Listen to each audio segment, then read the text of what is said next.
Hi viewers, India's largest digital media network Suman టీవీకి స్వాగతం. ప్రస్తుతం మనతో ఉన్నారు motivational speaker and emotional wellness coach హరిత గారు. నమస్తే హరిత. నమస్తే హరిత, కొందరికి వెటకారం ఎక్కువ అనమాట. అంటే అదొక పైశాచిక ఆనందం అనే చెప్పుకోవాలి. అవతలి వాళ్ళని హర్ట్ చేస్తూ వీళ్ళు హ్యాపీగా ఫీల్ అవ్వడం. బట్ రియల్గా చూసుకుంటే అది కరెక్ట్ కాదు. కొంతమంది ఏంటంటే మొహానే అనేస్తారు, కొంతమంది మనసులో పెట్టుకొని కుమిలిపోతూ ఉంటారు, కొంతమంది 3 times చూస్తారు, 4th time left and right వాయించుకుంటారు. అంటే రకరకాల మనుషులు ఉంటారు. బట్ ఈ వెటకారం అనేది ఎందుకు వీళ్ళకి వస్తుంది? ఒకరిని ఎప్పుడు హర్ట్ చేయాలి అనేది మైండ్ సెట్తోనే వీళ్ళు ఏ మాట మాట్లాడినా వెటకారంతోనే మాట్లాడతారు. ఇది కరెక్ట్ కాదేమో అని నా ఫీల్. ఆబ్వియస్లీ అది కరెక్ట్ కాదు. తాకట్టులో ఉన్న బంగారాన్ని విడిపించి ఆ రోజు ఆన్లైన్ రేటుకే మేము కొంటాం. Sharma gold company. ఎందుకు వస్తుంది వీళ్ళకి ఇలాగ? అంటే భయపడి చిన్నప్పటి నుంచి వాళ్ళు అలాగే ఉంటారా, లేకపోతే ఒక స్టేజ్ వచ్చాక ఏమన్నా వీళ్ళకి ఇలా వస్తుందా అందరినీ హర్ట్ చేయాలి అన్నది? యాక్చువల్గా చూస్తే సోల్ మనం జస్ట్ ఏమవుతుంది, బర్త్ అండ్ డెత్ సైకిల్లో ఉంటాం మనం. స్పిరిచువల్గా మాట్లాడితే పుట్టిన పిల్లవాళ్ళకి ఎప్పుడు కూడా, పిల్లవాడు కానీ పిల్ల కానీ, వాళ్ళకి ఆ వెటకారం ఉండదు. పెరిగే కొద్దీ మనం బిహేవియర్స్ని కాపీ చేయటం మొదలు పెడతాం. అది మన పేరెంట్స్ అవ్వనివ్వండి, టీచర్స్ అవ్వనివ్వండి, రిలేటివ్స్ అండ్ ఫ్రెండ్స్, 4 circles అంతే కదా.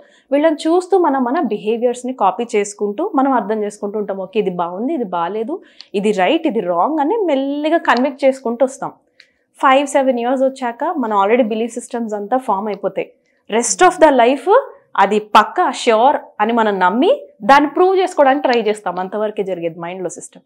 అంటే ఆ 5-7 years ఆఫ్ పిల్లవాడు పెరిగే ప్లేస్లో చుట్టుపక్కల వాతావరణంలో ఎంతమంది వెటకారాలు మాట్లాడి సొసైటీలో పలుకుబడి తెచ్చుకుంటున్నారో కానీ గమనిస్తే ఇదే రైట్ ప్రొసీజర్, నేను ఆ పొజిషన్కి వెళ్ళాలంటే అని ఎప్పుడైతే ఆ పిల్లవాడు కానీ ఆ పాప కానీ చూసి నేర్చుకుంటారో it will be strong in their minds. Fix అయి కూర్చుంటుంది. And rest of the life వాళ్ళకి తెలియకుండానే ఆ ప్యాటర్న్కి కంటిన్యూ అయిపోతుంటారు. సో ఆబ్వియస్లీ ఇది వెటకారం అనేది పక్కన వాళ్ళని ఎలా ఉంటుందంటే, మన మాటలు ఐదర్ పక్కన వాళ్ళని ఎత్తేటట్టు ఉంటుంది. It can make life, it can break life. Our words can make life or break life. మనం మాట్లాడే మాటలు ఒకరిని ఒక డిప్రెషన్ నుంచి తీసుకొచ్చి బయటకు తీసుకొచ్చి హ్యాపీ లైఫ్ మార్చేలా కూడా ఉంటాయి. అట్ ద సేమ్ టైం మన మాటలు పక్కన వాళ్ళు తలుచుకుని చనిపోయేలా కూడా ఉంటాయి. మరి సార్కాజం అంటే ఈ వెటకారం రైటా రాంగ్ అంటే ఆబ్వియస్లీ రాంగే. మరి ఇప్పుడు ఏం చేయాలి? కొంతమంది నాలుకలకి అట్లా అలవాటు అయిపోయి ఉంటాయి. మా చుట్టాల్లో ఒకరు ఎలా ఉన్నారంటే, మేము ఒక ఫంక్షన్కి అటెండ్ అయ్యాము, అది భయంకరమైన, అది కూడా దినం అనమాట, 3rd day. సో అందరూ గ్రీఫ్ పీరియడ్లో ఉన్నారు because of the loss of a person is a bigger thing.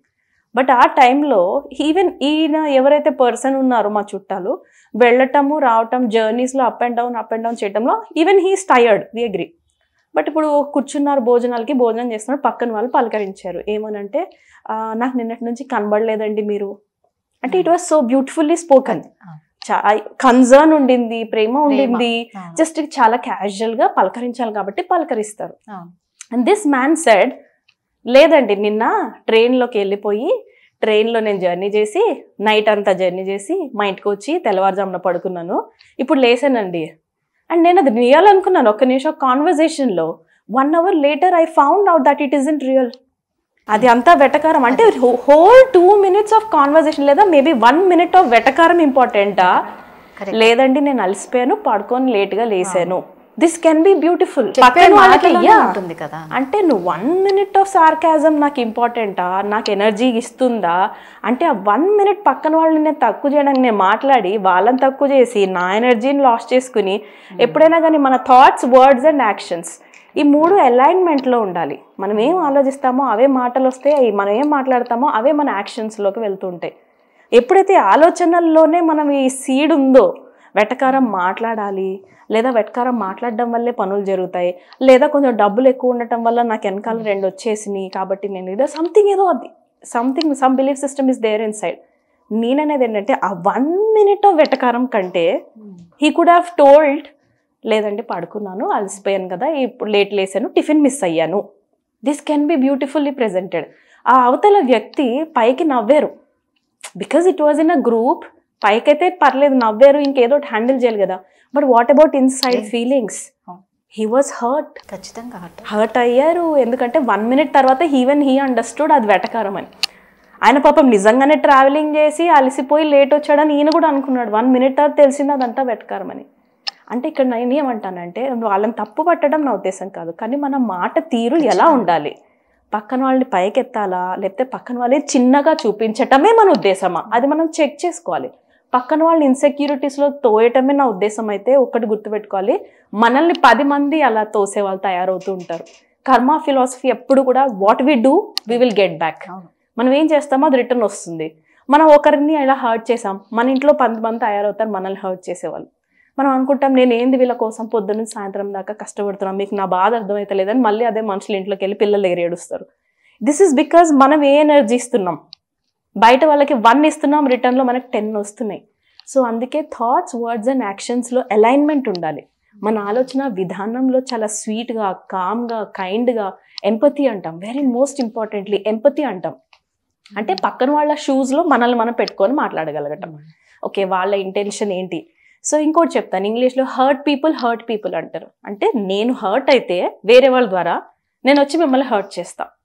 ఇది వెటకారానికి వెనకాల ఒక రీజన్ ఉంటుంది. సో నన్ను ఎవరో పొద్దున హర్ట్ చేశారు, నాతో 10 మంది వెటకారంగా మాట్లాడారు. నేను ఆబ్వియస్లీ నేనేం చూసి నేర్చుకున్నాను ఈరోజు పొద్దున్న నుంచి, మంచిగా ఉంటే నడవదీళ్లతోని, మంచిగా ఉంటే ఈ సంసారంలో బతకలేము, మంచిగా ఉంటే ప్రపంచం తొక్కేస్తుంది. The message I got is అచ్చా నేను కూడా ఇలాంటి మనుషులతో బతకాలంటే నేను కూడా వెటకారం మాట్లాడాలి.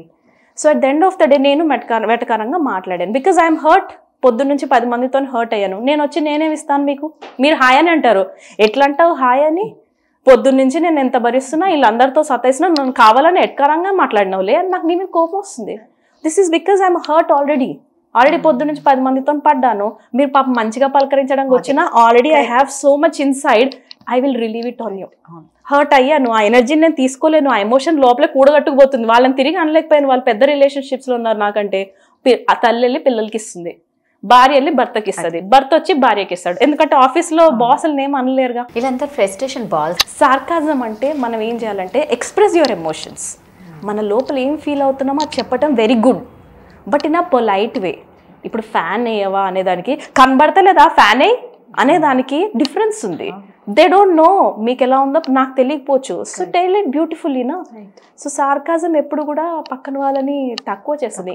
ఎందుకంటే ఇంకోటి చెప్తాను, ఎవరైతే లోపల ఇన్సెక్యూరిటీగా ఉంటారో వాళ్ళ నోటెమట వచ్చే వర్డ్ ఫస్ట్ మాటనే వెటకారం. So first fill your self with peace and love. ముందు మనం ఫుల్ఫిల్మెంట్లో ఉంటే ఇలాంటి ఛాన్సెస్ ఉండవు. నిజమే. ఏదైనా అందుకే అంటారు, ఒక మాట మాట్లాడేటప్పుడు జాగ్రత్తగా మాట్లాడు. బంధం నిలబడాలన్నా, పోవాలి అన్నా, తెగిపోవాలి అన్నా ఒక్క మాట చాలు. చాలా కేర్ఫుల్గా ఉండి మాట్లాడితే మన చుట్టూ చాలా మంది ఉంటారు. Yes. Thank you so much. Thank you.